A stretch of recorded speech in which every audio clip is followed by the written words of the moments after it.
Magandang araw mga kaibigan. Bigyan natin ng reaksyon, opinion ngayon itong pahayag ng Pangulo tungkol sa garbage problem sa bansa.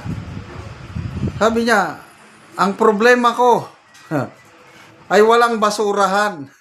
Problema niya yung walang basurahan. Ano pa naman to? Trabaho pa ba ng presidente yung walang basurahan? One of the things, if you look, I remember, if you look at the places around the country, kung saan clean and green, where they are awardees of clean and green, ang una kanilang ginawa is that naglagay sila ng basurahan. Ang problema ko minsan, walang basurahan. Walang pupuntahan, walang itatapos, walang paglalagyan ng basura. Isa pa. One of the things, if you look, I remember, if you look at the places around the country, kung saan clean and green, where they are awardees of clean and green, ang una kanilang ginawa is that naglagay sila ng basurahan. Ang problema ko minsan, walang basurahan. Walang pupuntahan, walang itatapos, walang paglalagyan ng basura. Ano ba naman tong presidente natin kung anong sinasabi? Problema niya, walang basurahan. Hindi mo na yung dapat problemahin, Mr. President. Trabaho na yan ng mga barangay captains, mayors. Actually, ang problema sa basura, it can be solved sa level ng munisipyo at saka sa mga barangay. Nasa leadership lang yan. Kung marunong silang mamahala, it's more on leadership. Ang palagi kong sinasabi yan, Baguio City and Davao City, ang alam ko, I believe, meron ding mga LGUs pa na maganda ang waste management program nila. Hindi ko lang alam. Ang alam ko lang is Davao City and Baguio City. Please comment. Ano pang ang nabasa ko sa comment is Trento, Agusan del Sur. Dahil daw, ginagaya nila ang model ng Davao City. So, we just need a modeling system. So, kahit may basurahan, nakita ko sa maraming lugar, may nakalagay na basurahan, hindi naman ibinabasura doon yung basura. Maraming nagkalat. Bakit? Kasi yung tao, ang ano ko lang dito is, tapon lang siya ng tapon dahil una, hindi nailagay sa kanyang values o yung kultura niya na magtapon sa eksaktong basurahan. Wala sa kultura niya yun o values. Pangalawa, walang kinakatakutan. So, dapat ma-inculcate ng gobyerno yung responsibilidad at saka yung takot. Kailangan mo yung takot. Example, Davao City and Baguio City. Bakit ang mga tao doon disiplinado sa pagtatapon ng basura? Kasi may parusa. Istrikto si Mayor Baste, and of course, yung mga naunang mayor. From Tatay Digong to Mayor Inday to Mayor Baste, istrikto sila pagdating sa basura. Ang mahuli nila na littering, yung tapon lang kung saan-saan, hinuhuli, minumulta, and then required ka mag-undergo ng seminar. So, educational campaign.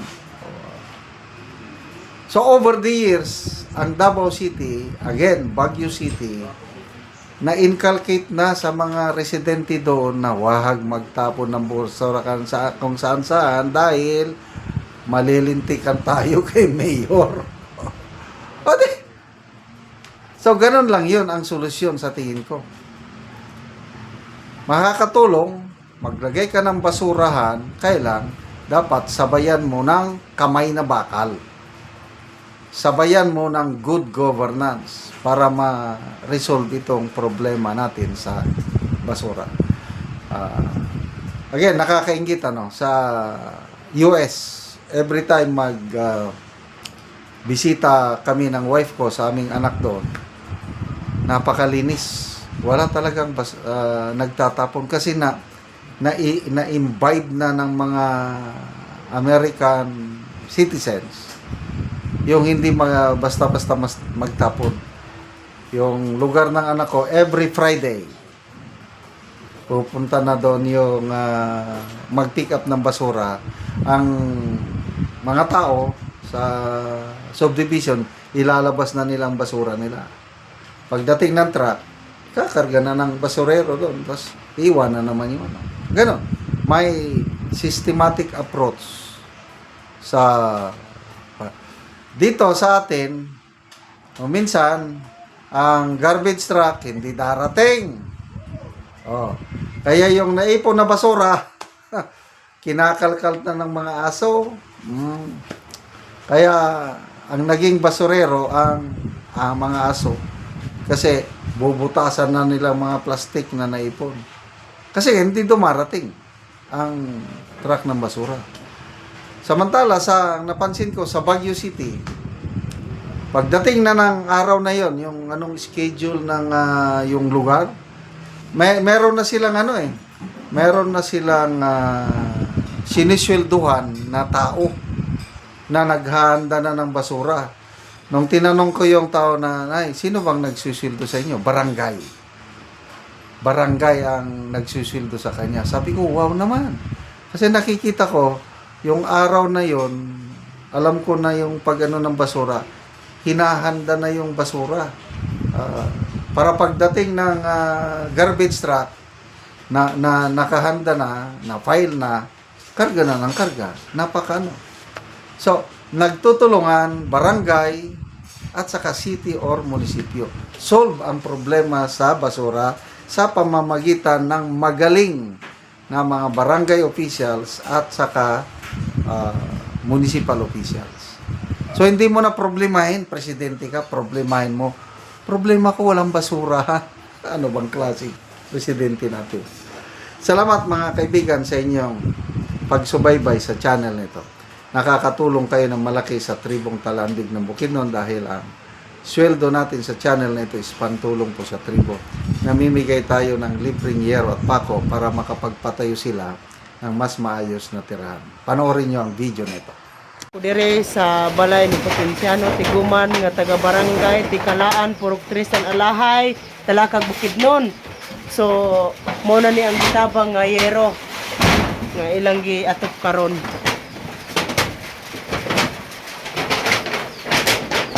Tungod kay gaulan na sa giatop na gyud ilang nanay kay gitabangan lang siya sa iyang anak kay mga tigulang naman. Salamat ako ilati ka na mi ito salamat sa Ginoo nga na suprayang kami sa sin kay tanang abusog ng among atop. Nagpasalamatan ko ang naghatag na ani sa general na dako ko nga pasalamat sa Ginoo na hinay nga utong ba Ginoo nga inaunta nga para lang panalangin siya sa maayong panlawas. Daghan salamat sa tanan nga naghatag na ani saan worker nga nagahatulin ni akong gipasalamatan usab kay di mag-abot din sa amo kundi wala sila magpa wala sila kahadong din. So karon nanay kay gaulan naman gitabangan lang kasi imong anak sa pag atop ane.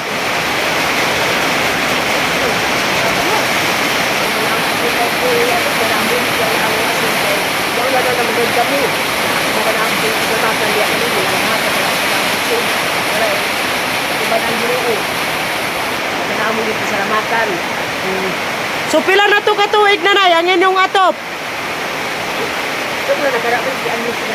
20 na kapen katuig bago pa napulihan. Oo, so kini si nanay 1997 naman ni. 1997 ra. Oo, so pila na nanay imong edad? 77. Oo, so kuha na gid si nanay. So excited kayo ka nanay pag-abot sa Sendritso na gini mo giatop kay tan-aw karon nagaulan na. So salamat kayo nanay. Salamat.